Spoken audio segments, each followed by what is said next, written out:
Código Florestal ele não é um problema agrícola ou rural, ele é um problema nacional.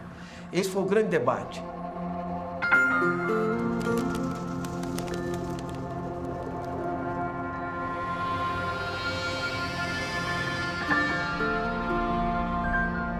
Ele envolve o modelo econômico exportador brasileiro, entende? Ele envolve a maior riqueza que o Brasil tem, que é a sua biodiversidade, envolve política agrária, ou seja, concentração de terra, e política agrícola.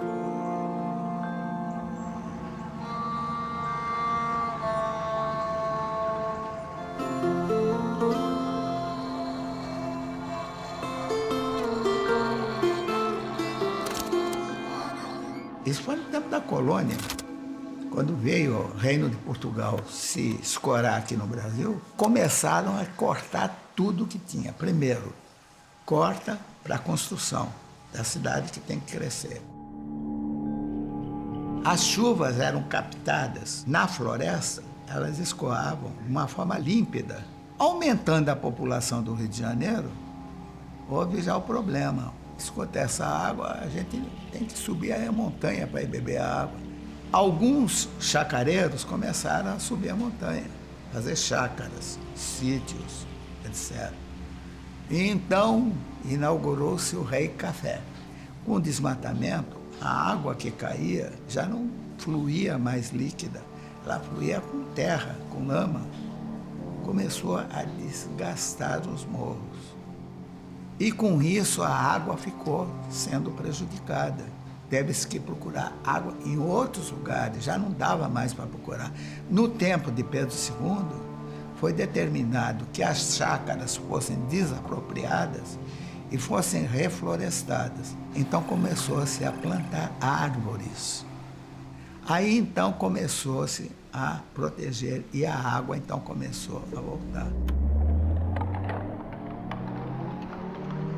O que acontece, sobretudo nas grandes cidades? Esse material, quando chega no curso d'água e ele torna a água, então, barrenta, e o município tem que captar essa água porque não tem outra água para abastecer a população do município, ele tem que tratar. E para tratar essa água, ele tem que botar uma série de aditivos. Então, além de ter que gastar mais recursos com isso, a água também vai sendo modificada em termos da sua qualidade para abastecimento público. Então, é um processo extremamente danoso, né? Já está faltando água. Ribeirão Preto, por exemplo, pega água, sabe como? Do aquífero Guarani. O sistema Cantareira está com o menor nível da sua história, 5,6%. Uma diminuição ainda maior, 12,2% para agora, já o último dado, 12%. O reservatório tem registrado recordes negativos. 11,7%. Você fala que o cenário não está bom. Não é que não está bom, está péssimo, né? A gente está entrando aí no período seco já. Segundo o órgão, a utilização não apropriada do chamado volume morto pode causar doenças e danos ambientais. O ser humano tem a incrível capacidade de achar que os recursos naturais nunca vão acabar. Acabam. Tem alguns lugares onde já acabaram, né? Essa fazenda foi uma das mais promissoras dessa região, mais farta. Nós, às vezes, jogávamos mantimento velho fora para poder guardar o novo, porque não tinha onde guardar. Hoje, você não tem nem o que guardar, porque ninguém produz nada. Todo mundo é culpado. Um excesso de egoísmo de cada um, de querer produzir, de querer fazer cafezal, querer fazer fortuna, não é? Cada um queria colher mais café do que o outro. Então houve um desmatamento generalizado, sem nenhum controle. Aqui nesse morro mesmo que nós estamos vendo aqui em frente era cafezal de baixo no alto. Se nós estamos dilapidando um patrimônio que acumulou-se ao longo de muitos milhares de anos, que não vai estar disponível dentro de muito pouco tempo. O Código Florestal de 65 foi feito por pessoas que estavam, na sua época, preocupados com o futuro da agricultura brasileira, na medida em que via que nós tínhamos uma forma de uso da terra, que era um desmatamento contínuo, que não preservava as condições mínimas para ter vitalidade da agricultura nas regiões onde a gente já usava. Já na República, que foi criado o Ministério da Agricultura. O Serviço Florestal não existia praticamente dentro do Ministério da Agricultura. A pecuária era muito mais importante, a agricultura muito mais importante. Eu dei essa ideia de se fazer uma campanha. de educação florestal. Tivemos o apoio da campanha do Assis Chateaubriand. Ele disse: eu coloco os diários associados à disposição dessa campanha. Fizemos a primeira entrevista com o Juscelino Kubitschek. Ele teve que dizer o que ele achava da situação florestal. Isso foi feito com todos os ministros. A coisa tomou um vulto tramando que foi muito bacana. Aí, então, nasceu essa questão do Código Florestal. Eu fiz parte durante 7 anos desse Conselho Florestal Federal. Foi no tempo do Jânio Quadros que determinou um grupo de trabalho para fazer o Código Florestal. Para você ver o cuidado que foi feito, basta um só falar discordo, apaga tudo e vamos começar de novo. O nosso foco era fazer um código técnico que trouxesse benefício para todos, indústria, comércio, pequeno agricultor, grande agricultor, seja lá o que for. É necessário. Foi aprovado em 65. Aí o pessoal, é aquela história, velha história, né? Da falta de execução, ou por governadores, prefeitos, ou mesmo secretários, ou mesmo ministros da Agricultura, que não queriam executar. O fato é que nunca foi dado recursos para o serviço florestal poder trabalhar. Na área ambiental e sobretudo na área florestal, a principal punição é a punição administrativa, não é judicial. Ou seja, o fiscal que vai lá, identifica alguém que desmatou e aplica uma multa. Menos de 1% das multas ambientais são pagas. E quem paga, normalmente, são os pequenos e não os grandes. De 65 para cá, o desmatamento foi tão violento na Amazônia que no território de Rondônia, em apenas um ano, se queimou 9% do território. E foi a partir daí, então, que se falou, pô, peraí, vamos fazer um controle aqui, lá no tempo do Fernando Henrique. Foi o maior desmatamento na Amazônia da história do mapeamento do desmatamento no Brasil. Chegou a 29 mil quilômetros quadrados. Pra você ter uma ideia, esse ano foi 5 mil quilômetros quadrados. Em junho de 96 foram 6 vezes mais do que esse ano. E aí a pressão total em cima do presidente, do governo e tal. E aí ele editou uma medida provisória aumentando a restrição de desmatamento em áreas de floresta na Amazônia. Então tinha essa história de que a reserva legal era de 50% das florestas existentes em propriedades rurais na Amazônia, e ele aumentou a restrição para 80%. Reserva legal é uma área do imóvel em que o proprietário deve, obrigatoriamente, manter parte da vegetação nativa, a fim de preservar processos ecológicos essenciais à manutenção de sua propriedade rural. A lógica da reserva legal é manter um mínimo de vegetação nativa por estado, por região, por bacia hidrográfica, né, em função dos serviços ambientais que essa floresta presta para a sociedade, enfim, para a saúde ambiental, para a qualidade ambiental local.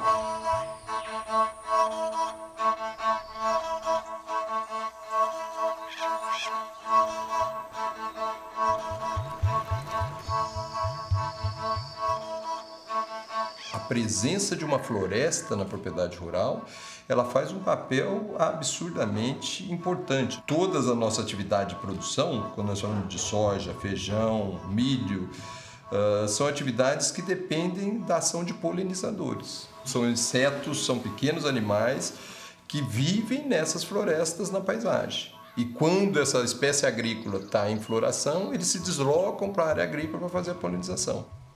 Os cafezais vingam muito melhor os frutos porque tem mais polinização, porque tem os polinizadores que vivem na floresta. Até a soja se beneficia. Você ter as florestas perto das propriedades sempre foi importante. Tendo outros insetos, animais que conseguem combater aquelas pragas, dão conta de você resolver o seu problema sem que necessariamente você precise usar alguns fertilizantes químicos, né? A reserva legal é uma expropriação da propriedade privada e eu, que sou o proprietário rural, ainda tenho responsabilidade pela conservação daquela reserva legal. Então são coisas que não tem sentido, mas tudo isso passou pelo bem da defesa do chamado meio ambiente. É como se você que mora na cidade, você compra um apartamento de 100 metros quadrados e a prefeitura diz para você só pode usar 20 metros quadrados, o restante você tem que deixar para as baratas, para os lagartos, para os bichinhos que tem dentro de casa. Floresta é o maior aliado da agricultura. Por quê? O maior insumo da agricultura é água. Né? Você precisa de toneladas de água para produzir uma tonelada de soja. Muitas toneladas para produzir uma tonelada de carne, de bife. Esse é bem conhecido, esse efeito. E agora nós estamos mostrando, já vimos mostrando o efeito da floresta sobre a zona produtiva do Brasil. E não é só Mato Grosso, não. É toda a região meridional da América do Sul, a leste dos Andes. Até a parte central da Argentina recebe a umidade da Amazônia. A depuração da água no ambiente natural ela é feita por micro-organismos. A gente não paga por isso. E essa água boa que a gente tem foi um trabalho aí de denitrificação, um monte de processo químico, que são os micro-organismos que fazem. Não existe incompatibilidade entre agricultura e preservação ambiental. Ao contrário, uma agricultura sábia, ela preserva o meio ambiente, ela na realidade recupera onde ele foi destroçado e ela aumenta a produtividade.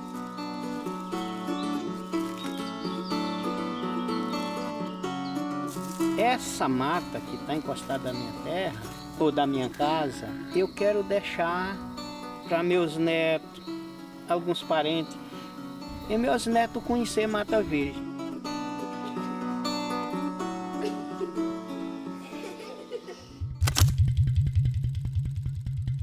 Até 2008, até o dia que o presidente Lula fez um decreto exigindo a regularidade ambiental das propriedades, aí obrigou o Congresso Nacional a pegar um projeto de quase 14 anos, 15 anos que estava aqui do Código Florestal e trazer para discussão, porque caso contrário, os Ministérios Públicos Estaduais e Federais passariam a agir com o mesmo rigor e a mesma determinação que estavam fazendo na Amazônia Legal. Uma parte dos parlamentares brasileiros queriam uma nova lei para anistiar os erros dos produtores. Eles queriam assim, olha, tem um problema. Muitos produtores desmataram na margem dos rios, nas nascentes, e ocuparam áreas que não eram permitidas a ocupação. Alguns parlamentares falaram, pronto, vamos mudar a lei, fica todo mundo dentro da lei. A lei estava começando a ser obrigada a ser cumprida, a justiça estava começando a condenar. O presidente da casa criou uma comissão especial para emitir um parecer sobre todas as propostas de mudança do Código Florestal que existiam aqui. A lógica, óbvio, que foi a de desonerar o produtor rural, facilitar a vida dele, regularizar da maneira mais fácil possível. Nós, ambientalistas, éramos minoria absoluta. Acho que não tínhamos nem 3 votos, nem 4 votos lá dentro. O que se vendia lá é que isso seria muito bom para o agronegócio e não haveria prejuízos para a questão ambiental. A comissão especial se tornou uma comissão para legitimar a anistia àqueles que tinham feito desmatamento ilegal. A anistia existe na lei, senador Bairro Maggi, é para ser dada. Foram anistiados torturadores, foram anistiados aqueles que praticaram atos terroristas. Quantas anistias fiscais foram dadas por este país? Quantos aqueles que cometeram barbárie por esse mundo afora, líderes políticos, foram anistiados pelo Brasil? Mas não é o caso. Não é o caso do Código Florestal. Poderia ser anistia, que não teria nenhum pecado. Depois de uma união muito forte da Frente Parlamentar da Agropecuária, que eu presidi por 2 anos, quase 2 anos e meio, nós conseguimos levantar essa bandeira, fortalecer o setor, sentar numa mesa com todos os interessados e discutir, como gente grande, responsável, aquilo que fosse o interesse do meio ambiente e o interesse da produção. Produtor com mais de 100 hectares. Presidente, excesso do Brasil que produz. A terra não entende de prazo. A terra não sabe se é 5 anos que ela precisa, se é 10, se é 20, se é um mês, se é 2 meses. Essa história de reserva legal, preservar e recuperar, é só conversa fiada, porque na verdade o que importa é a produção de alimentos. Obrigado, senhor presidente. A produção de alimentos é tão importante ou mais do que você preservar o meio ambiente. Grande parte da produção agrícola brasileira, que é a produção de commodities agrícolas, ou seja, o Brasil, a grande parte não é a mandioca que nós comemos em casa ou o feijão, a grande parte é a soja para exportação, o algodão para exportação, a cana para o etanol e por aí vai. Nós temos 270 milhões de hectares de áreas agrícolas no Brasil. E aí, quando a gente vem para esses 270 milhões, o que é isso que a gente usa hoje? A gente leva um susto, porque desses 270 milhões, eu só estou falando de 60 milhões de hectares que é usado para a produção de alimentos propriamente dita. O restante 210 milhões é pecuária. Se eu consigo passar de uma cabeça por hectare por ano para 1,5 cabeça por hectare por ano, apenas aplicando um pouquinho de tecnologia, que é muito barata, com manejo adequado do gado, com manejo adequado das pastagens, com orientação técnica para isso, eu consigo liberar quase 80 milhões de hectares da pecuária para a produção de alimentos. Esses 80 milhões atenderiam o Brasil, em termos de necessidade de produção de alimentos, até 2080.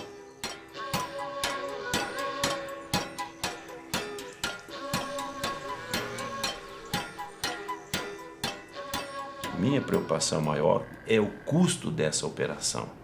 Porque aqui é importante que a sociedade saiba que apenas o produtor rural está bancando isso. E ninguém indeniza o produtor rural, né, pelo que ele teve que retirar da sua propriedade, da sua produção, para poder fazer um programa de preservação. Sobretudo os pequenos e médios proprietários estão endividados até o pescoço hoje, porque você tem um sistema, uma política deliberada agrícola, em que o sujeito tem que comprar semente certificada, que é cara, que paga royalties, tem que usar toneladas de agrotóxico, de fertilizante, pegar crédito no banco. Ou seja, ele tem uma cadeia de situações que faz com que ele, na verdade, só role dívida. Falam para ele o seguinte: olha, o seu problema não é isso tudo, é a mata ciliar. O seu problema é aquela nascente, que você vai ter que restaurar e vai te quebrar. Tem um monte de gente quebrada, mas tem alguns poucos que estão estourando de ganhar dinheiro. O PIB brasileiro só cresce, o PIB do agronegócio. A agricultura brasileira vive um momento de bonança, não vive um momento de crise, né? Então, se a gente conseguisse separar esse pequeno e falar só, então para esse pequeno, tudo bem, ele não vai ser mais multado, vai ter alguma condição que vai incentivar ele a fazer, mas ele tem que fazer. E você cria as condições para isso, é isso que deveria acontecer. E não a solução mais fácil, que foi empurrar o problema para baixo do tapete. Que, então já que não consegue, não faz. Como se isso fosse uma solução. Mas aí se descontou justamente no elo mais fraco da cadeia, que é o elo da restauração florestal, que é o elo do equilíbrio ecológico. A lei não foi discutir, mas em vez de eu não restaurar uma nascente, por que você não acaba com o royalty da Monsanto? Por que a gente não barateia o crédito? Por que a gente não usa menos agrotóxico, que é quase obrigatório, o sujeito que pega dinheiro no banco, se ele não tiver uma receita de agrotóxico, ele não pega o crédito. Até hoje no Brasil é assim. E o Brasil e o mundo não podem prescindir hoje dos defensivos, né? Nós precisamos disso para poder alimentar essa população faminta que tem hoje no mundo inteiro. Para a grande maioria dos ruralistas que votaram nisso, e aqui nós temos um conjunto de ruralistas, dos quais 14 já estavam pesadamente multados pelo IBAMA e claramente fazendo isso em causa própria. Então, além de se livrar das multas e da obrigação de recomposição das áreas de proteção permanente de reserva legal, eles promoveram uma operação de valorização das suas próprias terras. Aprovado, a matéria vai à sanção. Praticamente o Código Florestal, na essência da conservação, da produção, etc., é uma cópia do que foi feito no Mato Grosso, no MT Legal. Com algumas coisas a mais de que nós não poderíamos fazer na época, porque a legislação federal impedia de a gente avançar. Uma lógica de intensificar o uso, de consolidar o uso das áreas já abertas. E não teve um debate sobre o impacto ecológico disso no médio e longo prazo. Um dos pontos, dos focos que a gente queria era consolidar as áreas ocupadas. O que isso significa? O Brasil é desse tamanho. Isto aqui está na produção, já está antropizado, já está derrubado, já está consolidado, já está ocupado. Então, este pacto, vamos dizer, este pacto social era o seguinte: bem, daqui para frente nós vamos ter uma regra nova.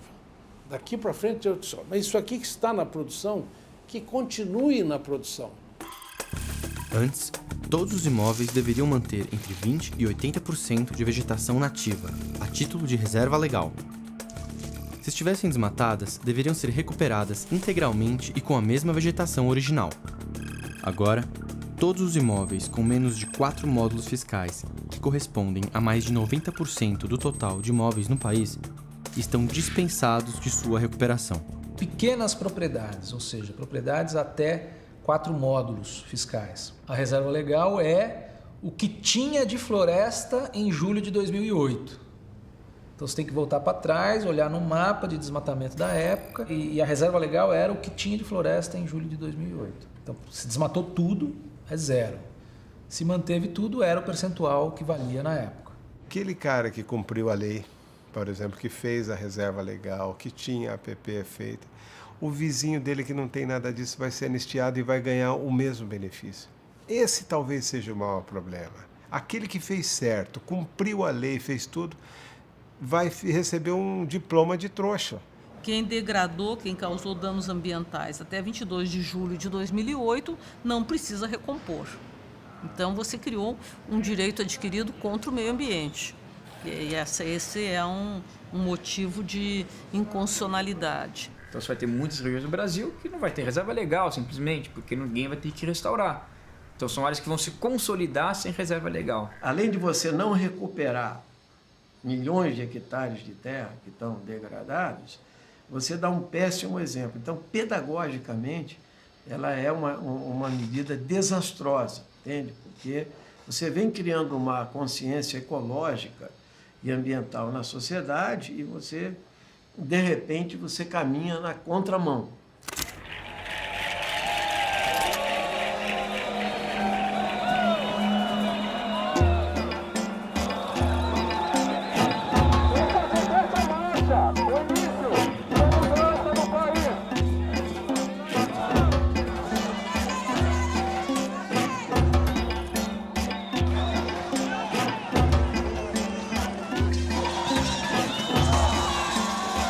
Consultas públicas foram feitas onde cerca de 85% das pessoas não queriam a mudança do código, porque entendiam que o código devia ser discutido muito mais a fundo. Então a gente perdeu porque o sistema político é distorcido. Se ele refletisse o que a sociedade de fato pensa, a gente não tinha perdido, mas a gente perdeu. E aí foi a campanha do Veta Dilma. Presidente, eu vou quebrar o protocolo por um instante só para te fazer um pedido. Veta Dilma.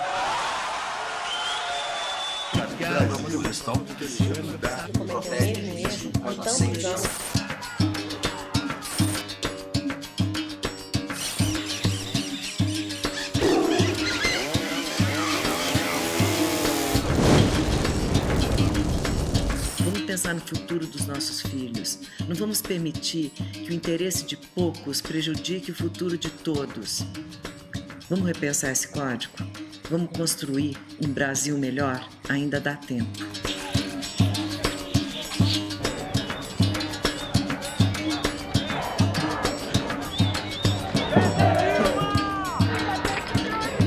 Eu não sou a favor da consolidação dos desmatamentos. Quero dizer a vocês que eu tenho compromisso com o Brasil.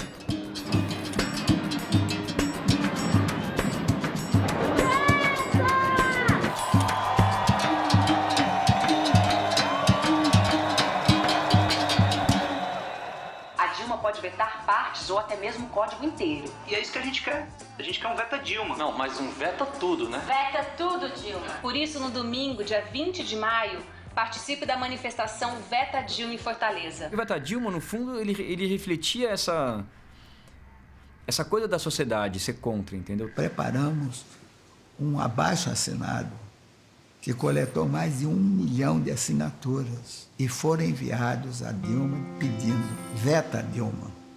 Olha aqui, presidenta, veta Dilma, veta esse Código Florestal, que é um desrespeito às pessoas e ao país. Dentre as diversas barbaridades contidas na revisão do Código Florestal, uma me chama muita atenção. A palavra anistia, que em sua origem é uma palavra muito bonita, no Brasil ela adquire um significado nefasto. E a Dilma tentou dar um sinal para a sociedade de que ela queria reequilibrar um pouco o jogo, vetando algumas coisas. Fez vários vetinhos, alguns até eram vetos ruins, porque tiravam coisas positivas que estavam na lei. Mas passou para a sociedade essa ideia de que, a Dilma resolveu o assunto.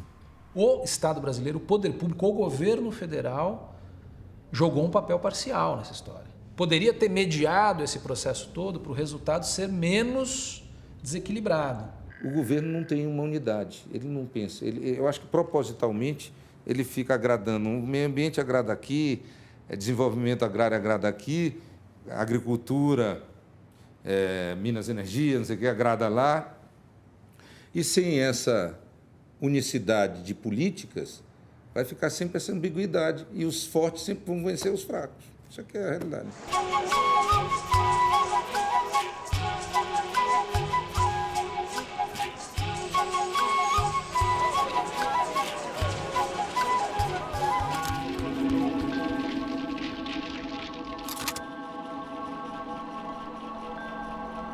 Isso já está gerando efeito hoje. O desmatamento na Amazônia e no Cerrado brasileiro, no ano de 2013, explodiu. Então o Brasil, que vinha de vários anos de queda no desmatamento, sucessivas, voltou a ter um pique, mas um pique grande de desmatamento. Até mesmo na Amazônia, que era o bioma mais fiscalizado, o Cerrado nem se fala. Na Mata Atlântica, o último levantamento feito esse ano também já constatou, pela primeira vez em 5 anos, um aumento do desmatamento. Eu não acredito, na prática, estou falando pelo meu estado, não acredito, não houve isso. Falou-se muito isso na época. Era um dos argumentos que se usava para derrubar a proposta do código. Era, não, isso aqui está anunciando, vão derrubar tudo e tal. É só o anúncio que ia modificar o código, o pessoal já começou o desmatamento de uma maneira horrível, né? E sem precedentes no Brasil. Hoje, pelos satélites, nós sabemos aonde é que é, mas não temos a informação da base ainda por que aquilo aconteceu. Por quê? Porque se passou uma mensagem à sociedade brasileira de que desmatar vale a pena, de que não cumprir a lei vale a pena. Porque depois vai no Congresso Nacional, parlamentares ligados ao agronegócio conseguem fazer um bom lobby e vão mudar a lei. Então, infelizmente, embora não seja necessário, o Brasil continua desmatando floresta, continua desmatando cerrado em áreas grandes, maiores do que qualquer outro país do mundo, mesmo a gente tendo área apta à produção em áreas já desmatadas.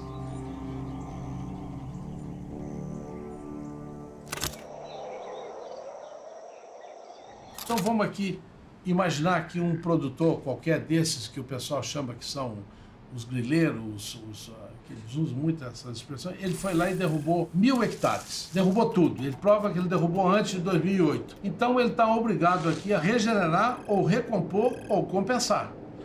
Uma dessas três. Regenerar.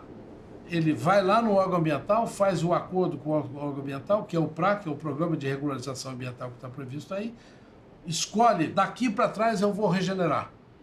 Passa uma seca, larga para lá, esquece, nunca mais entra, a própria natureza, e na Amazônia funciona. A própria natureza dá conta de trazer de volta. Aqui no noroeste do estado de São Paulo, onde a gente tem menos de 4% de vegetação remanescente, é triste falar esse número, você tem que pôr a mão na massa e gastar dinheiro. Se não plantar, se não colocar a mão na massa, não tem como fazer mágica numa situação dessa, né? Na recomposição, ele planta essências exóticas e essências nativas, 50% está aí previsto, 50% de cada, e ele pode, no futuro, fazer um manejo florestal e vender a madeira. Então, isso aliviou os custos dos produtores, porque não é nada barato você plantar 1 hectare de floresta nativa, são várias essências e tudo mais. Então, o código, de fato, flexibilizou nisso. A gente não recomenda que seja feito com espécies exóticas. Então você destrói uma floresta de Mata Atlântica e planta eucalipto no lugar. Isso não vai garantir a manutenção daquele ecossistema, dos animais ou dos anfíbios que viviam lá. Porque não adianta você regenerar com cultura exótica. Talvez para o uso de madeira, mas isso é outro uso. Para a biodiversidade, não. E aqui a gente está no viveiro da Bioflora, tá? Um viveiro que já tem hoje 15 anos, né? Onde a gente vinha produzindo anualmente aí em torno de 4 milhões de mudas. Tá? Isso acabou baixando um pouco essa quantidade em função da discussão, né, do novo código. Durante esse debate parece que os proprietários resolveram parar de plantar e estão esperando ver o que acontece daqui para frente. Essas espécies têm que ser nativas, primeiro, porque elas já estão adaptadas regionalmente. Tá? Então as espécies que estão ali vão fornecer alimentos em formato de frutos ou néctar para os insetos. Isso tudo forma uma cadeia ecológica dentro da floresta. E isso tudo vai fazer com que essa floresta funcione, que ela se autossustente ao longo do tempo. Digamos que ele tenha que recuperar 100 hectares de floresta, que ele vai plantar pinos e eucalipto em 50 e nos outros 50 ele planta floresta nativa, ou 50% das espécies, né, ou tem que ser um mix de exóticas com nativas em toda a área. Isso tudo tem que regulamentar, não está claro. E ele pode, a parte que ele não quis recompor, ele pode compensar uma outra propriedade, desde que seja no mesmo bioma. Então, se a fazenda está localizada em Rondônia, ele pode, desde o Amapá, uma parte do Maranhão, do Mato Grosso, aqui, ele pode comprar uma outra propriedade intacta, com a floresta intacta, averbar no registro de imóveis, ele cumpriu com a parte dele. Quando você permite compensar num outro estado, sem um critério genérico, você quebrou esse princípio, né? Essa função de que o Código Florestal, por propriedade, ele estabelece um mínimo, né, de qualidade ambiental por região. Então você tem pequenas áreas dentro da sua propriedade, você diz, não, eu vou trocar isso aqui por uma área completa no Pará e vou tirar esses pequenos biomas que estão dentro da minha propriedade. Só que tem um detalhe, esses pequenos biomas muitas vezes seguram a questão da água, a questão dos animais, que não foi sequer levada em consideração no Código Florestal. Esse é um item dos mais importantes. A impressão que se deu na discussão do Código Florestal é que animal nasce em concreto, não nasce em floresta. Porque os animais silvestres, eles obviamente perderam drasticamente. Porque a hora que você coloca fogo na floresta, você não tem controle de absolutamente nada. Os animais que ali estiverem serão exterminados. Ou seja, se cometeu um holocausto contra a questão dos nossos animais. Imagina se pegar fogo na Mona Lisa, não ia estar na capa de todos os jornais. Cara, a gente está perdendo espécie todo dia. Todo dia. Tem outras que estão caminhando para a extinção e ninguém está falando. Então Isso é um problema gravíssimo, porque perder espécies, você não consegue refazer espécies, né? Algo que demorou milhares de anos para evoluir, você não consegue refazer. E toda espécie tem o seu papel fundamental na comunidade. Se a gente tem um país com 156 espécies de aves globalmente ameaçadas de extinção, esse é um indicador que mostra que as coisas não vão bem em relação ao meio ambiente no nosso país. Não adianta medir PIB e outros indicadores econômicos e mesmo os indicadores sociais. Mas em termos de indicador ambiental, 156 espécies de aves ameaçadas é um número muito preocupante. Ou seja, a situação do Brasil em termos de meio ambiente não está boa. E isso é super importante considerar quando a gente vai mexer na legislação ambiental. E é dever do poder público também evitar a extinção de espécies. Porque a extinção de espécies é causa e consequência do desequilíbrio ecológico, né? Então, é consequência porque o desmatamento leva ao sumiço daquela espécie, mas aquela espécie tem um papel, né, na cadeia ecológica que vai fazer falta. Todo um estudo que prova que a própria sustentabilidade das propriedades são fundamentais que você mantenha áreas de mata nativa, entende? Sobre todos os aspectos, né? E isso acabou gerando uma pressão violenta para você separar o que é APP de reserva legal. O que é uma APP? São áreas mais sensíveis, topo de morro, beira de rio, entendeu? Enquanto que a reserva legal é uma área que você deixa preservada para diversas funções ambientais e ecológicas. Eles fundiram as duas pelo novo projeto. A Dilma não vetou isso aí. Então, se você tinha 20% de reserva legal, 30% de APP, você tinha 50% da propriedade que era intocada. Agora é no máximo 30%. Áreas de preservação permanente. Preservação quer dizer sem uso. Não pode ter uso. No uso você vai prejudicar alguma coisa ali dentro. Vou te dar um exemplo. Construção de estádios de futebol em áreas de preservação permanente. Vou dar um outro exemplo, né? Toda aquela infraestrutura que foi construída para receber o Papa, que eles não vão poder fazer a visita do Papa lá, o Papa vai ter que ir para Copacabana, porque onde eles investiram a grana está um lamaçal só.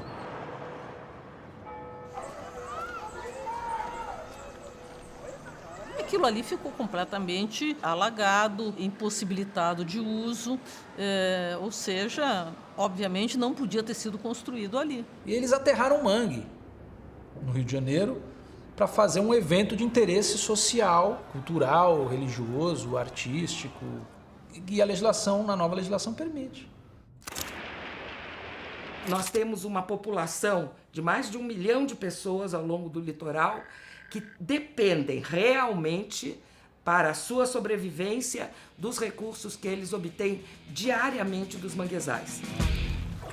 Pega um caranguejo, pega um maratu, pega um siri, pega um peixe, aí tudo ajuda para casa, né? Para o consumo de casa. Aí não pega para vender, mas pega para comer. Cerca de 70% das espécies de peixe de valor comercial da costa brasileira dependem em alguma parte da vida dos manguezais. Então nós temos uma dependência muito grande dessa cadeia alimentar que começa nos estuários, nas águas costeiras e vem produzir o peixe que nós consumimos, e 70% é uma quantidade respeitável.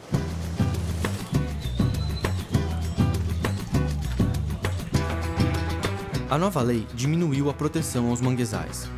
Antes, eles eram considerados áreas de preservação permanente em toda a sua extensão, o que proibia sua ocupação, a não ser em casos excepcionais. Agora, não só todas as áreas já desmatadas até 2008 poderão ser ocupadas por construções, como as ainda preservadas poderão ser parcialmente ocupadas por tanques de camarão ou salinas. O impacto primeiro começa, a retirada da cobertura faz aumentar a temperatura do solo, né, que protege o solo. O primeiro impacto é sobre as ostras, sobre os caranguejos, né, sobre os peixes, né, e a gente já não observa mais aves aqui na região, como garças, aves migratórias. Aqui era uma área de pouso de aves migratórias, né, a gente já não observa mais. Sem contar que a gente está tirando a proteína animal, né, e ameaçando a segurança alimentar das populações ribeirinhas. Então, está faltando na conta, na verdade, do Estado, né, contabilizar essas perdas relacionadas ao impacto sobre a biodiversidade. Em função da degradação dos estuários na região nordeste do país, muitos filhotes recém-nascidos de peixes-bois encalham nas praias. E a gente faz um trabalho de resgate, reabilitação e reintrodução. A principal atividade da Associação Peixe-Boi é o turismo de observação de peixe-boi e a observação dos manguezais.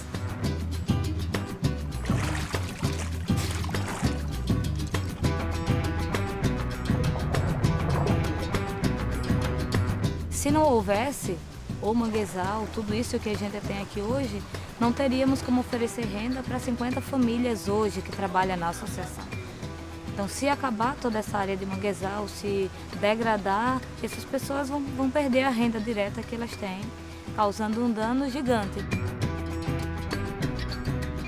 Zona costeira é patrimônio nacional. Manguezal está na zona costeira. É patrimônio nacional e é área de preservação permanente. O Apicum é a região onde o manguezal coloniza quando os níveis do mar sobem. Faz parte, está na faixa do entre marés. Apicum é manguezal. Porém, o que vem? 10% dos manguezais do bioma amazônico, que é Amapá, Pará e Maranhão, podem ser usados para carcinocultura. E 35% das demais áreas de manguezal podem ser usadas para carcinocultura.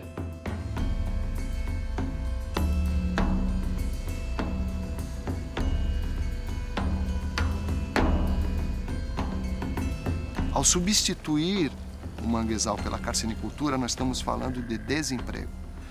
Geramos um emprego para a carcinicultura e deixamos no mínimo 4 pessoas sem emprego. Então quem pescava ali, quem tirava caranguejo dali, quem tinha outros usos econômicos não vai poder utilizar ali. como prejudica o restante do manguezal também. Porque joga uma série de produtos químicos, de antibiótico, de fertilizante e tudo mais que polui o resto do manguezal e você altera fortemente a dinâmica ecológica ali, prejudicando todo o uso do manguezal no entorno daquelas áreas. Essa espécie que se produz aqui, ela é exótica para a região. Ela não é uma espécie nativa, é uma espécie altamente voraz, que compete com a espécie nativa e que a gente ainda desconhece o verdadeiro impacto se ela vir a colonizar aqui nosso litoral. Cultivo de camarão marinho não precisa ser feito no manguezal. Ele pode ser criado na área do interior do Nordeste, em água salobra. Funciona muito bem. É no manguezal é que nós temos prejuízos ambientais tremendos.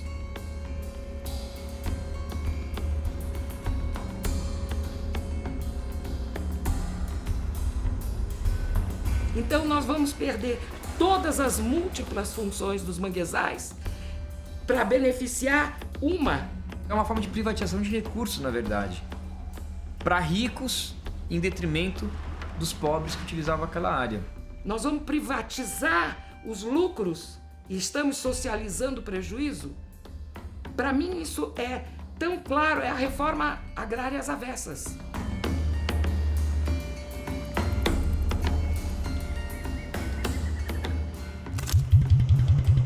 Eu tenho a lei que vai me autorizar ou não a construção, a ocupação de uma área, mas tem que ter um estudo para determinar ou para tentar mostrar para o poder público quais os problemas que essas áreas podem oferecer. Só na cidade de São Paulo, por exemplo, 407 áreas de risco mapeadas em 2010 agora pelo IPT, né? Então é muita gente morando em áreas que podem dar algum tipo de problema.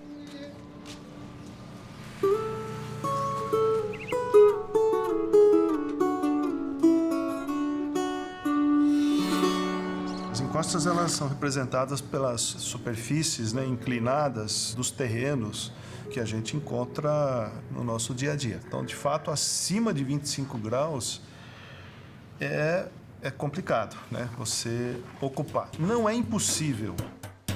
A nova lei diminuiu a proteção às encostas íngremes e topos de morro. Antes, todas as encostas com mais de 45 graus de inclinação e todos os topos de morro deveriam ser mantidos com vegetação nativa. Agora, todas as encostas com mais de 45 graus de inclinação e todos os topos de morro irregularmente desmatados até 2008 poderão permanecer como pastagens ou plantações. Se você intervém numa encosta, modificando o padrão de circulação das águas superficiais, modificando as condições ali do solo, removendo a vegetação, aquilo você está criando uma situação de instabilidade. Às vezes uma área dessa é uma oportunidade de moradia. Então não importa se ele está no topo, na porção intermediária da encosta, se tem 45 graus. O solo que está ali, que se desenvolveu naquela encosta, ele às vezes acaba sendo removido, né, por erosão, né, às vezes até por escorregamentos, né, que são processos mais rápidos, né, então aquela chuva concentrou e...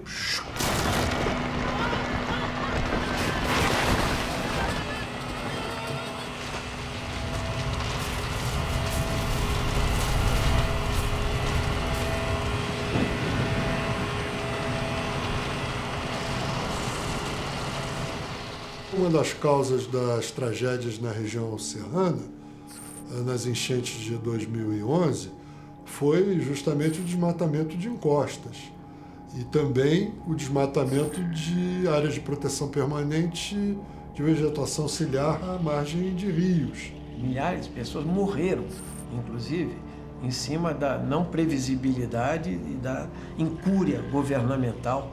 Foi permitir pousada na beira do rio e foi permitir o desmatamento até para moradia em áreas de alto declive. Isso facilitou que o rio transbordasse, saísse, fosse para outro lugar, devastando tudo que encontrava pela frente. E com a perspectiva das mudanças climáticas, essas precipitações extremas vão se tornar cada vez mais frequentes. Quando a gente viu, aqui estava tudo arrebentado, as estradas acabadas, e que ele virou um rio, acabou tudo, levando tudo que tinha. É É um absurdo você exigir de um produtor rural lá do Rio Grande do Sul, que está produzindo uva numa encosta daquela há 100 anos, nunca aconteceu nada, você exigir agora que ele saia de lá para recompor o morro. Tem uma pesquisa importante do WWF que foi no café de Minas, foi na maçã de Santa Catarina, na uva do Rio Grande do Sul, para ver quanto % dessas produções estavam de fato nas áreas protegidas pela lei. Nesses municípios, por exemplo, que eram utilizados nos discursos bastante intensamente, como Bento Gonçalves, Três Pontas, eram municípios que teriam sua economia totalmente prejudicada. E o que se verificou, de fato, aplicando o Código Florestal, que esses municípios tinham ocupadas em áreas de preservação permanente um território de aproximadamente 1,5% do território, ou seja, uma quantidade ínfima da produção estava de fato irregular. Isso era uma mentira de que implementar a lei ia acabar com a produção de uva, de maçã, de café. Mentira, era mentira. Temos dados concretos para isso, mas ninguém quis ouvir isso. Arroz. Faz mais de 100 anos que nós plantamos nas várzeas no Rio Grande do Sul. E aí nós fomos verificar quanto que tem de plantação de arroz. 1.600.000 hectares. Isso daí é menos de 1% das áreas de brejo no Brasil. Você podia ter regras específicas para esse caso, é uma exceção. Olha, o arroz precisa de várzeas para produzir. As várzeas todas, né, já não são mais, mas eram consideradas áreas de preservação. Você podia criar uma exceção para este caso ou para outro caso e controlar. Mas você pegou esses casos e legalizou a pastagem nas áreas de preservação, pastagem na nascente, pastagem na beira do rio. Legalizou o plantador de cana do interior de São Paulo, que desmatou até a beira do rio e agora não vai ter que recuperar. Você mantendo a vegetação, você protege o teu solo contra erosão, contra infiltração e, portanto, você diminui a possibilidade de ter um escorregamento. Não só pela questão da área de risco ou escorregamento, mas por um problema que está tendo muito grande, que é o assoreamento dos nossos rios. A gente tem um fenômeno cada vez mais frequente nas cidades e nas áreas rurais também, que são as inundações. E elas estão relacionadas com o assoreamento dos rios. Nós já estamos vivendo o problema. E estão na nossa cara. Quando tem uma chuva e desliza terra no Rio de Janeiro, Santa Catarina e tudo mais, isso é o Código Florestal sendo aplicado, é o novo código sendo aplicado na prática. Aí, tá lá. Deslizou por quê? Não tinha floresta. Inundou por quê? Estava na beira do rio. Inundou por quê? Porque aquele rio já está assoreado. Então, quando chove, não segura mais tanta água, transborda. Isso foi dito, tu não sabia disso.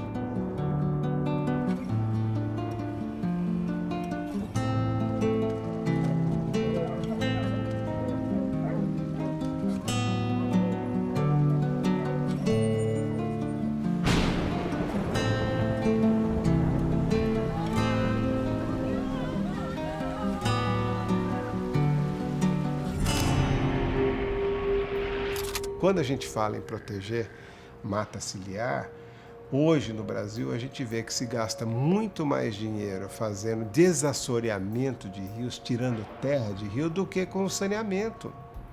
É um desvirtuamento completo da natureza do rio, né? O saneamento é obrigatório, tem a ver direto com o impacto na saúde. O maior benefício que uma comunidade tem, a água é a vida, e nós estamos perdendo isso. E a gente às vezes não percebe isso nas pessoas, porque acostumado, abre a torneira, não olha o que está atrás disso. Os rios estão completamente expostos porque a gente se acomodou àquele gesto. Agora, faltou água, eu xingo a mãe do prefeito, eu xingo todo mundo, mas não vou ver como é que está a situação desse manancial. São Paulo agora passou por esse susto.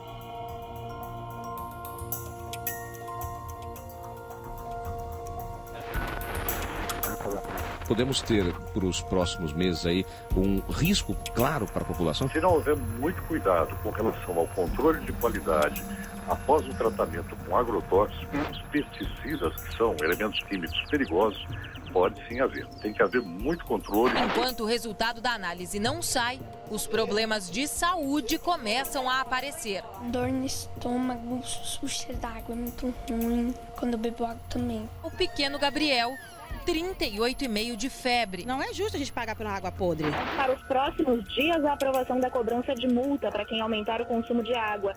Nós temos um sistema extremamente fragilizado, nós temos no limite uma questão de abastecimento, e se você olhar as margens desses reservatórios, não tem proteção.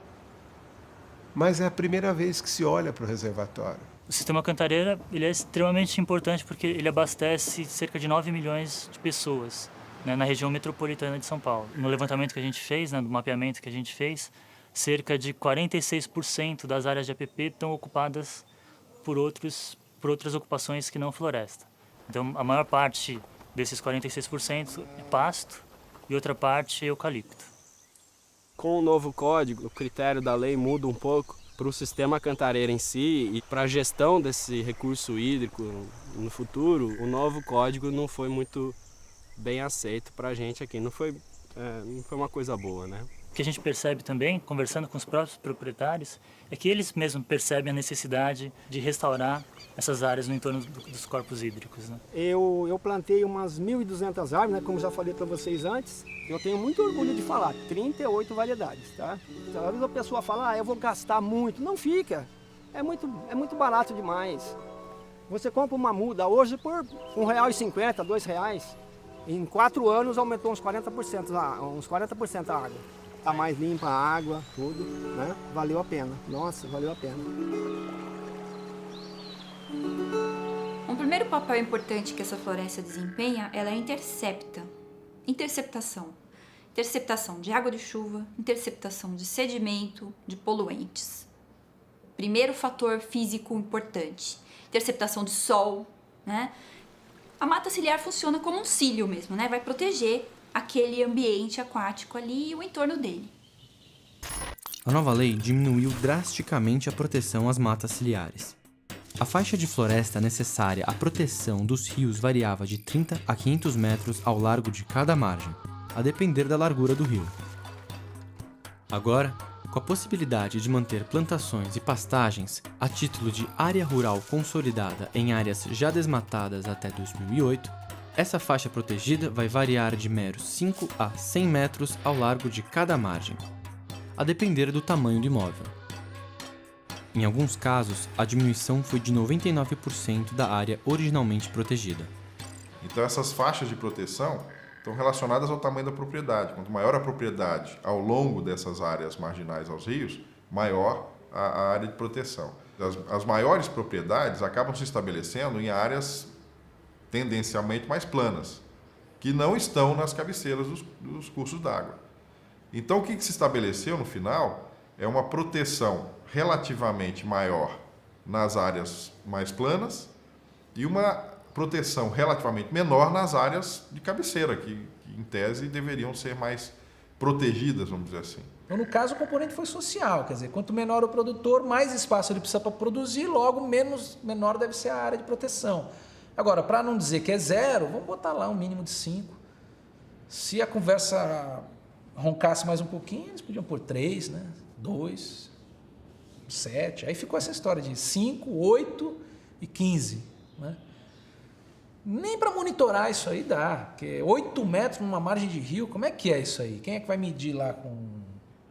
Entendeu? Quer dizer, com foto de satélite você não pega. Até que surgiram várias brincadeiras, né? De 5 metros... Você teria que então escolher a árvore que você ia plantar, porque muitas vezes 5 metros, uma árvore ocupa mais do que 5 metros de copa, né? Para você proteger um rio, um riozinho, por menor que seja, com essa largura de área florestada, né, ao redor desses rios, a gente tem visto que isso é muito pouco, né, para conseguir tamponar os efeitos daquilo que está fora dessa faixa. E o que acontece fora dessa faixa sempre é muito caótico, é muito drástico, né? Principalmente em culturas anuais. O solo é revolvido todo ano, às vezes mais de 2 vezes por ano. Esse solo revolvido, ele fica vulnerável a qualquer chuva e ele vai ser carreado para dentro do rio. Então são 2 problemas grandes. Você perde água, qualidade da água, e você perde solo, que é o bem mais precioso da agricultura, é o solo, não é? esses sedimentos atravessam e acabam caindo na água. Você vai ter muita matéria orgânica ali, as plantas proliferam numa taxa tão grande que os animais que ali vivem não conseguem se comer o tanto de planta que está crescendo.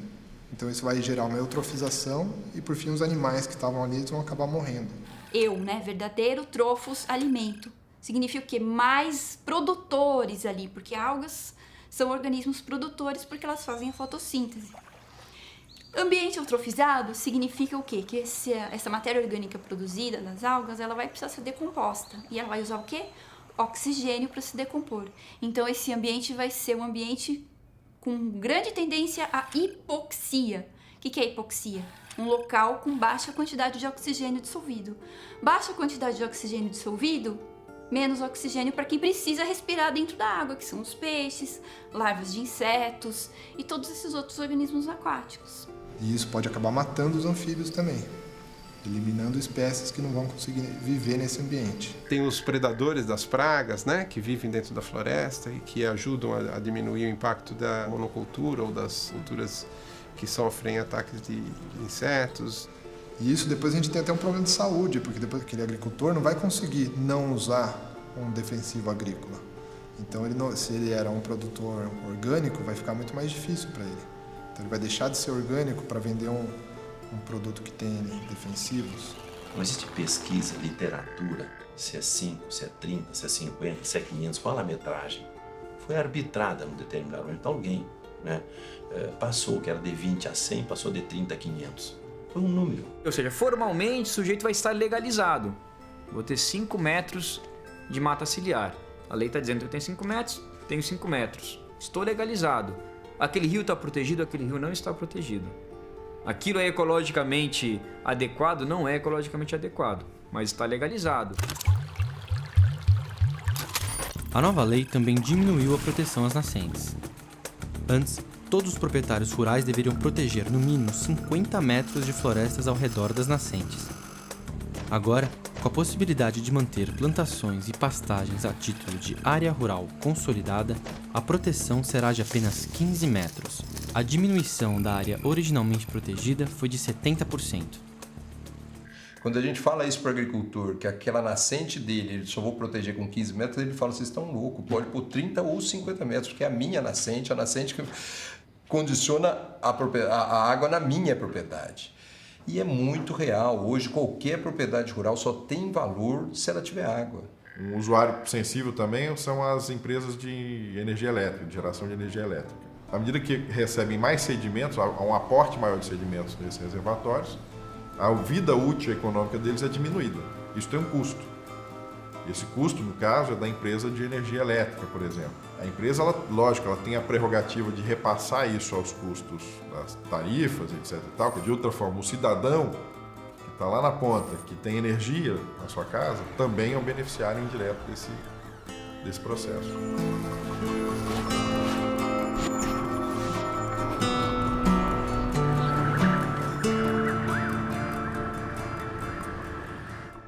A Itaipu é a maior geradora de energia elétrica do mundo e ela é exatamente a maior geradora porque tem a prodigalidade das águas do Rio Paraná.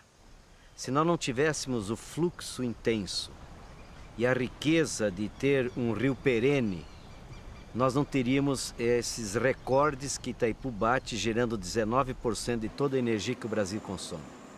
É preciso que todos os reservatórios e os rios tenham esta cobertura florestal, isto é, que as suas margens estejam protegidas com reflorestamento ou mantendo a mata, porque isso é uma extraordinária possibilidade de manter a qualidade da água, mas ao mesmo tempo manter a abundância da água. São 104 mil hectares que rodeiam o reservatório de matas reflorestadas, 90% com espécies nativas e mais as reservas e refúgios.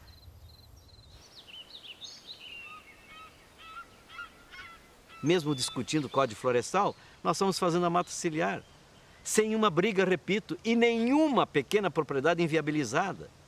Esse é um discurso que não tem consistência.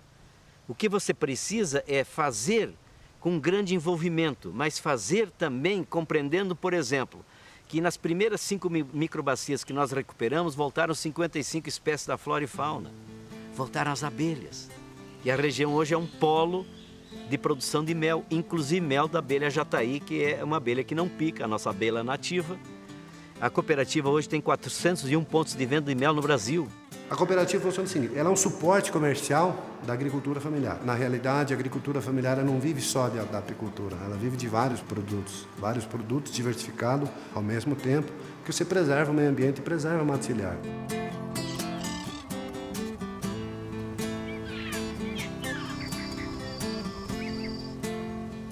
Em 2002 que eu comecei com a produção orgânica, né? Daí as meninas eram pequenas e depois aí entraram na faculdade.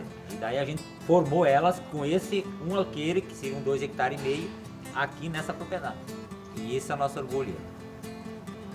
E o meu forte hoje é a uva. Daí vem tomate, banana, folhosas, que vem a parte de verdura, essas coisas assim, né? Que hoje é um dos fortes que eu tenho. Cada canteiro desse eu já tenho cálculo na ponta do lápis. Ele me rende R$250 bruto. E dá mais ou menos líquido R$200 por canteiro. Eu tenho consciência hoje que eu não volto mais pro agrotóxico. Esse é o selo que diz se você é orgânico ou não é.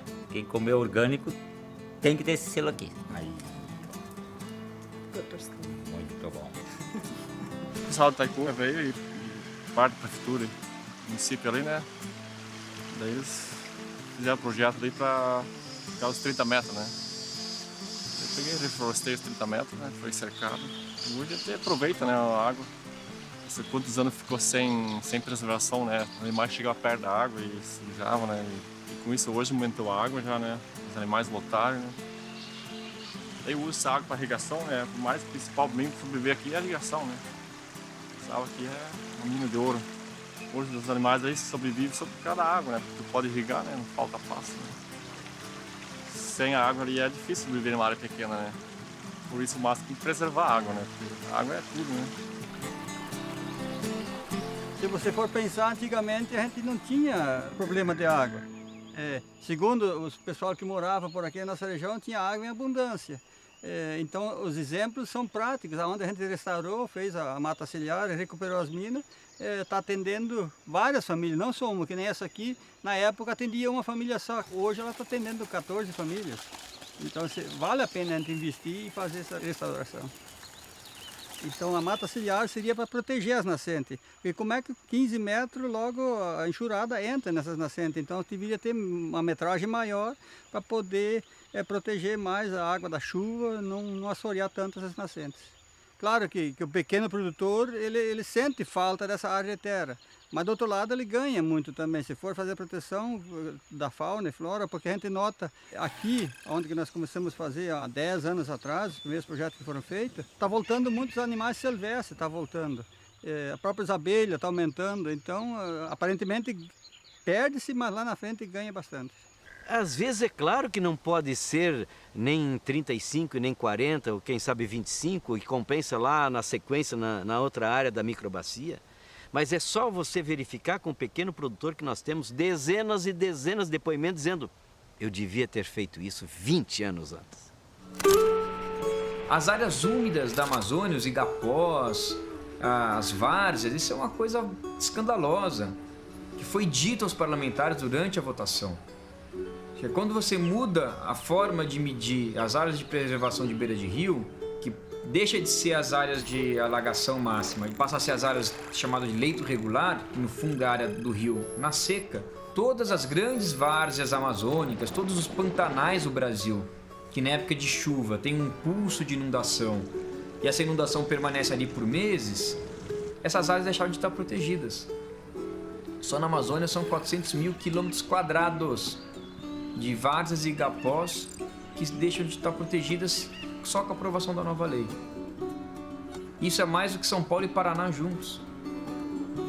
Isso é muito grave, porque nessas áreas são áreas que tem milhões de pessoas morando que dependem desses ambientes para sobreviverem. Depende da pesca, depende da fertilidade dessas áreas, desse sobe e desce dos rios, depende do extrativismo do açaí, da pupunha, de uma série, né, de espécies da flora e da fauna que tem ali, que eles caçam também, que vivem nesses ambientes.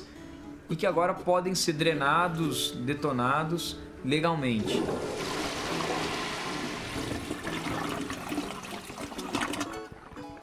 Nós estamos falando da água. A água é a mesma coisa que o sangue para a paisagem. Então, a paisagem é como se fosse o seu corpo e a água que perflui a paisagem é como se fosse o sangue. Então, os rios são o sistema venoso que traz de volta aquilo, ou pro oceano, né, no caso. E o que traz para dentro desse corpo digamos, a água fresca?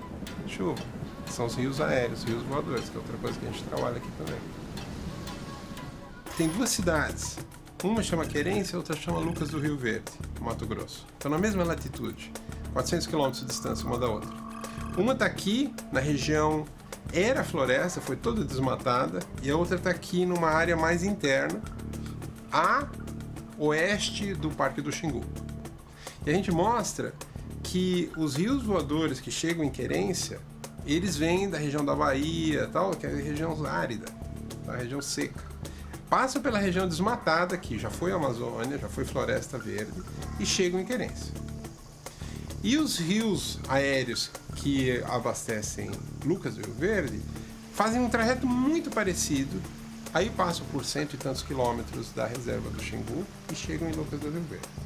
Simplesmente esses rios transitarem sobre uma área protegida faz com que Lucas do Rio Verde tenha 2 meses a mais de chuva por ano. E eles têm segunda safra, que Querência não tem. Não tem água suficiente em Querência para a segunda safra. Isso se traduz em milhões e milhões e milhões de reais de lucro para Lucas do Rio Verde. Na região de Sapezal, por exemplo, quase divisa com Rondônia e Bolívia, eu consigo fazer 2 safras por ano. Na região da Querência, ou do Xingu, de toda aquela região do Araguaia, eu consigo fazer 1 safra por ano. Mas essas mudanças não ocorreram agora. A região nordeste do estado do Mato Grosso sempre choveu menos que outras regiões. Se tem influência da floresta ou coisa parecida, eu acho que não. Se o Blairo Maggi souber o que eu sei, agora ele parece que está sabendo, não sei. Ele estaria junto com o Greenpeace na rua, com proteja a floresta, proteja a floresta. Porque é do interesse deles. É unânime. A agricultura só tem a ganhar com a preservação e reconstrução de ecossistemas nativos dentro das suas propriedades. Mexer em biodiversidade significa afetar muitos interesses. Então, ao mesmo tempo que a gente trabalha muito com pouco recurso, né? O que a gente produz, ele é deixado meio assim, de ladinho. Se interessar, a gente usa. Mas se for atrapalhar muito, a gente não usa não. Faz de conta que não existe esse conhecimento. Foi oferecido ao Congresso Nacional um arsenal de instrumentos tecnológicos novos que poderiam ter sido muito bem aproveitados numa legislação realmente moderna, ágil e que combinasse o respeito com o meio ambiente e o estímulo a uma produção rural sustentável. O SBPC participou de vários debates, houve inclusive um grupo dentro da SBPC que tratou do assunto, discutiu e gerou um documento bastante interessante sobre essas questões de manutenção de áreas, APP, reserva legal.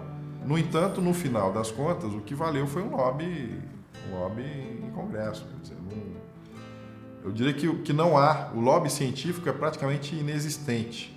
Em havendo a vontade política, a ciência tem muito a contribuir, né? Precisa haver a vontade política. E o que nós estamos vendo? Que a vontade política está atrelada aos interesses com forte raízes ideológicas, não necessariamente no interesse da sociedade ou do Brasil. E se você fizer essa pergunta a cada um da comunidade científica, você vai sentir a mesma coisa. Os documentos feitos pela SBPC, os documentos feitos pela Academia Brasileira de Ciências, os documentos feitos por nós, de norte a sul, não sou só eu, existe um grupo grande, não só dos manguezais, como dos outros sistemas, das outras áreas úmidas, e nós não fomos escutados. Nós fizemos várias recomendações, saíram assinadas do Ministério do Meio Ambiente, foram enviadas essas recomendações de um Comitê Nacional de Zonas Úmidas. Sequer fomos lidos.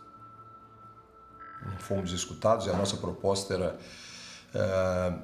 levar para o legislativo sempre as questões científicas, como é que as alterações do código poderiam ou não ser sustentadas pelo conhecimento científico. E na Câmara esse conhecimento científico foi praticamente ignorado e não era nem a intenção de usá-lo. Houve uma grande mobilização da comunidade científica para tentar mostrar o porquê não fazer isso. O porquê não diminuir essa área florestada na APP, o porquê não de ter espécies exóticas no meio da reserva legal. Enfim, houve uma mobilização, houve vários eventos, né? Foram feitos vários documentos que chegaram na mão dessas pessoas. Eles não podem alegar total ignorância. Houve uma equipe técnica do governo federal que estudou o porquê disso. Só que as pressões políticas, elas são acima de qualquer Deus, né, e qualquer ciência. Essa que é a verdade. A sociedade está pagando para a gente saber. Enquanto todas as pessoas que pagam impostos estão muito ocupadas com a sua lide diária, estão gerando dinheiro, cuidando dos filhos, etc., nós estamos aqui na frente do computador pensando. Nos permitem isso, porque pagam o nosso salário, certo? Então é uma obrigação ética básica, fundamental, filosófica, de dar o retorno para a sociedade. A maior parte da população brasileira se manifestou contra essa revogação. E mesmo assim, os parlamentares lá, majoritariamente, revogaram o código. É algo que mostra uma distorção do nosso sistema político. Essa inadequação do sistema político brasileiro, que está se expressando hoje nas ruas, né? A população acordou para essa inadequação, essa corrupção maluca, essa distribuição de cargo maluca, ela também se expressou no Código Florestal. Esse sentimento de traição dos parlamentares que fazem uma sacanagem por interesses corporativos, acho que isso motivou as pessoas a irem para a rua. O povo é que vota. Eu estou aqui em Brasília porque alguém me votou em mim. Então, o povo é que tem que saber escolher melhor os seus representantes.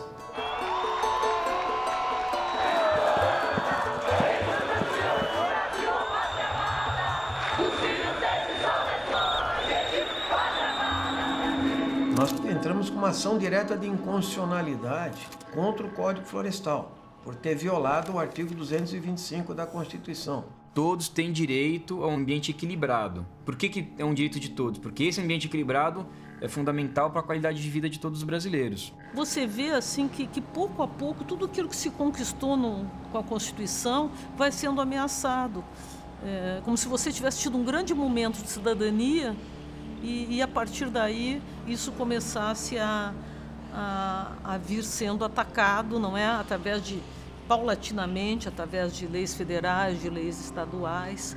A lógica da prevenção, da preservação, da conservação, ela foi violada pela essa anistia, entende, pelas diversas flexibilizações que foram conseguidas pela bancada ruralista lá no Congresso Nacional.